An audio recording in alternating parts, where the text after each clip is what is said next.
Hello friends, welcome back to my channel. ఈరోజు మన recipe వచ్చేసి బీరకాయ ఇంకా ఎగ్ కాంబినేషన్లో ఒక మంచి రెసిపీ చూపిస్తున్నానండి. ఈ కర్రీ రైస్లో అయినా చపాతీలో అయినా చాలా చాలా బాగుంటుంది. బీరకాయ అస్సలు తినని వాళ్ళు కూడా ఇలా ఒక్కసారి బీరకాయ ఎగ్ కర్రీ చేసి పెడితే తప్పకుండా తింటారు. అంత బాగుంటుంది ఈ కర్రీ. ఇందులో చాలా ప్రోటీన్ ఇంకా ఫైబర్ కూడా ఉంటుంది కాబట్టి ఒకసారి మీరు కూడా ట్రై చేసి ఎలా వచ్చిందో కామెంట్ సెక్షన్లో కామెంట్ చేయండి. ఇంకా లేట్ చేయకుండా ప్రాసెస్లోకి అయితే వెళ్ళిపోదాం. దీనికోసం ఇక్కడ నేను 3 కోడిగుడ్లను, 1/2 కేజీ లేత బీరకాయలని తీసుకున్నానండి.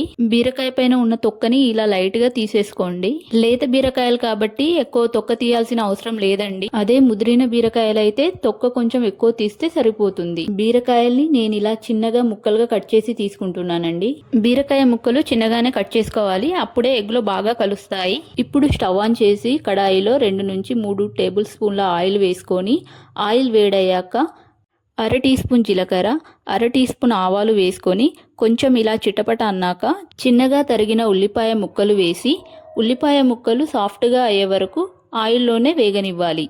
1 టీ స్పూన్ అల్లం వెల్లుల్లి పేస్ట్ వేసి పచ్చివాసన పోయే వరకు వేయించుకోవాలి. ఇందులోనే కొద్దిగా కరివేపాకు కూడా వేసుకొని కలుపుకుంటున్నాను. కరివేపాకు ఆప్షనల్ అండి, మీకు అవసరం లేకపోతే స్కిప్ చేయొచ్చు. 1/2 టీ స్పూన్ పసుపు కూడా వేసుకొని కలుపుకోవాలండి. ఇందులోనే కట్ చేసి పెట్టుకున్న పచ్చిమిర్చి కూడా వేసుకొని ఒకసారి ఇలా కలుపుకోండి. ఇప్పుడు ఇందులో కట్ చేసి కడిగి పెట్టుకున్న బీరకాయ ముక్కలు వేసి ఆయిల్లోనే 2 నిమిషాలు ఉడకనివ్వాలి. ఈ బీరకాయ ముక్కలన్నింటినీ ఇలా ఆయిల్లోనే కలుపుతూ ఫ్రై చేసుకుందాం. మూత పెట్టి బీరకాయ ముక్కలు మెత్తపడే వరకు మధ్య మధ్యలో కలుపుతూ ఉడికించుకోవాలి. చూడండి, బీరకాయ ముక్కలు ఇలా ఉడికిపోవాలి.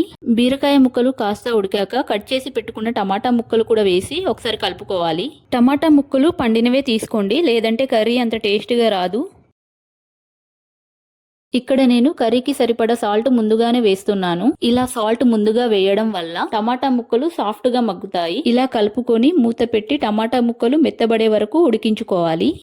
చూడండి, టమాటా ముక్కలు చాలా మెత్తగా ఉడికిపోయాయి. ఇప్పుడు ఇందులో 2 టీ స్పూన్ల కారం వేసి కలుపుకోవాలి. కారం ఎక్కువ తినని వాళ్ళు 1 టీ స్పూన్ వేసుకుంటే సరిపోతుంది. స్పూన్ ధనియాల పొడి వేసుకొని కలుపుకోండి, టేస్ట్ బాగుంటుంది.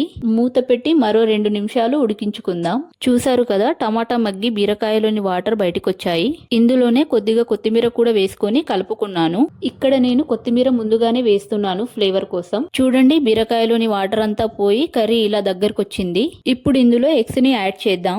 నేను ఇక్కడ 3 కోడిగుడ్లను తీసుకున్నాను. ఒకటిగా బ్రేక్ చేసి ఇందులో వేసుకోవాలి. ఇలా వేసుకున్న వెంటనే ఎగ్స్ ని కదిలించకుండా అలానే వదిలేయండి.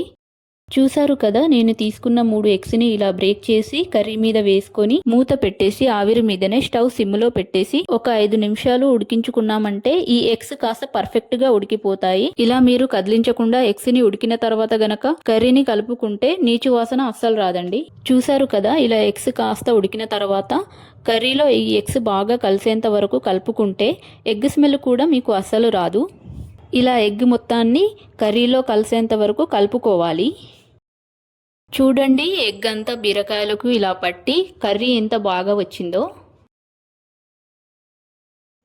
మూత పెట్టి మరో నిమిషం పాటు మీడియం ఫ్లేమ్ పైన ఉడికిస్తే కర్రీ రెడీ అయిపోతుందండి.